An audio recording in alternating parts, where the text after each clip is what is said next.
And as we turn our attention now back to local car dealers, we do welcome our next guest, Lauren Fix of Car Coach Reports, with insights on. Lauren, welcome. I just want to start with dealerships facing significant challenges in the U.S. at this point in time. What is the top challenge and what's the impact on the local and broader economy? Well, dealers are like, if you go to McDonald's, that's a franchise. And so people don't realize that all the dealers are franchises. So whether you're going to Ford, Toyota, Honda, wherever the brand is, that except for things obviously like Tesla, you are actually going to a franchise. They bought into the franchise. They have to sell the products that the manufacturer brings them. And if you compare that to like McDonald's, if they bring out a McChicken sandwich, they have to sell it. And now there are times when they can say we're going to sell less of them. But when they were forced to purchase all these electric cars, now they're sitting on a lot, and the dealers are very frustrated with this. So there's a lot of challenges with having to purchase cars that aren't selling, in addition to high interest rates, which I know President Trump is working on.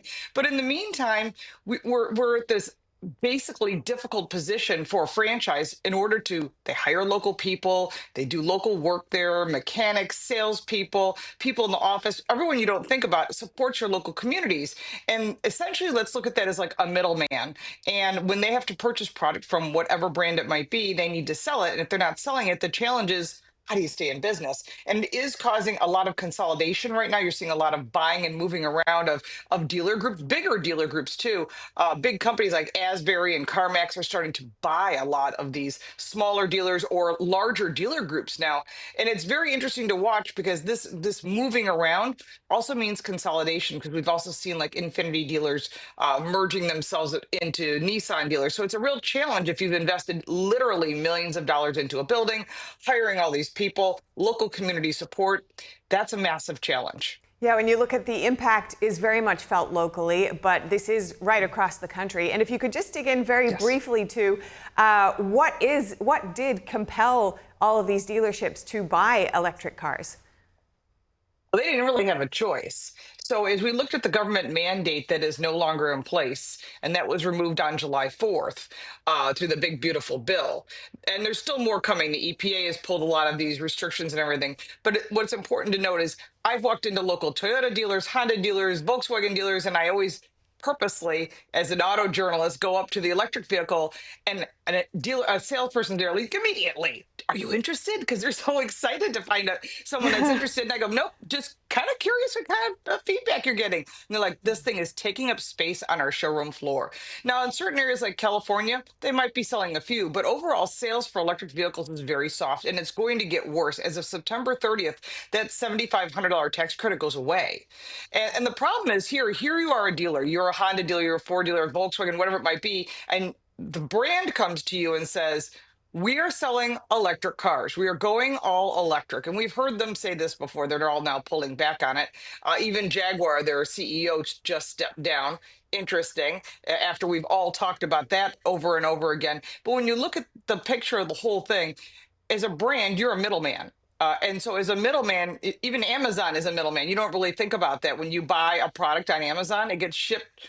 It's a supply chain. And so a dealer is like a supply chain, and it's required in order for consumers to get cars. It also creates local community money and so forth, and of course jobs. And there's a lot of support that people don't realize. Whether you love a dealer or hate a dealer, you just find a different dealer if you don't like that specific one.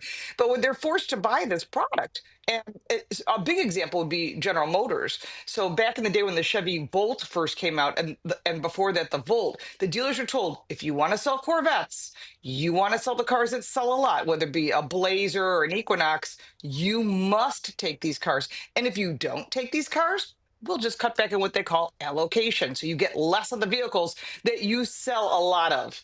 I mean, and then Ford did the same thing. You want to sell F-150s, best-selling vehicle in the country? No problem. You got to take the Lightning truck. And so now when you go by Ford dealers, there's Mach-E's and Lightnings sitting there. And then what happened this past week? The CEO, Jim Farley, said for Ford Motor Company, yeah, we're going to put the brakes on electric vehicles, and we're going to go back to gas and diesel because that's what consumers want. I've been saying this for well over 20 years. And now let's dig into the issue, as you pointed out here, of this idea of the middleman and the challenges that they're facing. But that term has gotten such a bad rap, as you've noted. And you've also said that local car dealers can act as an advocate, a partner, and a safety net for customers when it comes to Yes. buying and repairing their cars. What can local dealerships do for customers that they can't get online with online sales models? And what should people know about that? Well, I'll tell you, as someone who I actually own a Ford vehicle, so when I have a problem, I call the dealer. They say, "Come on in," and they give me a loaner car. You buy a Tesla, a Lucid, a Rivian, or any online vehicle, you don't get a loaner car. There's no loaner cars. There's no service place to go to. With a brand like Tesla, what they do is they'll send out my favorite, an F-150 or F-250 diesel truck and put it on a flatbed and take it away, and they fix it and return it. In the meantime, what do you get? An Uber card, which to me is frustrating because we all have demands of where we need to be, whether it's to the airport or you got to take your kids someplace. Doing it via Uber is just inconvenient, and that's why people own their own vehicles. You want to go on a road trip, you're not going to do it via Uber. You have to go rent a car. And so when you lose that connection with your local dealer, whether that be parts, service, collision, sales, you lose that connection that when you need service, you need help, there's no one there to help you. And it's great to make a phone call, but remember, your phone is not your car. You have a phone, you can fix it online, someone can fix it, or your computer. You can't do that with a car. It needs to have hands on. Mechanics are really important. Now, some people say they hate that dealer experience. I used to be a dealer trainer actually, and we trained the dealers on how to talk to people. You can't make each individual person shake your hand, look in your eyes, and say, "How can I help you? What can I get? What kind of vehicle do you want?" There's still going to be those salespeople that are like, "Are you buying or leasing today? Or, do you have a trade-in?" They're Yeah. always looking for the deal. Those kind of people, if you're really unhappy and you walk into a sales place and you feel that uncomfortableness, just say, "Can I just get a different salesperson?"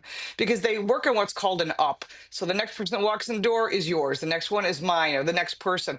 And that's how they train new salespeople. The people that have been there for a long time are people that don't do what's called the up. You call ahead and say, "Hey, I'm coming in. You know, Nancy told me to give you a call, and now I'm going to meet with this person and make a deal." That's the better way to do it. So always ask around, and if you find someone that has a similar car, always say, "Hey, did you have a good experience with the dealer? I'd love to know who it is. Is there a salesperson?" Just like you would anywhere else. "Oh, is that Yeah. restaurant good? You know, what do you think about this place?" And so that's how people learn, is by communicating. And that Mhm. can be done online. There's places like dealer.com where where they rate the dealers, but really it's an experience. And So once you good. start finding a dealer group you like, you can go back and make a business relationship. Such great tips here, and especially for a purchase that many people will own for around 15 years of their life. Yeah. It's worth taking Yeah. into account all of the long-term ramifications here. Thank you so much for your time today and this morning, coming in so early. Lauren Fix, good to No have you problem. on. Thank you. If you like this video, give it a like and subscribe for more videos like this, and check out our car review channel, Car Smarts. You can support me by buying me a cup of coffee, and if you want even more content, check out the links in the description. I'm Lauren Fix. Thank you so much for watching.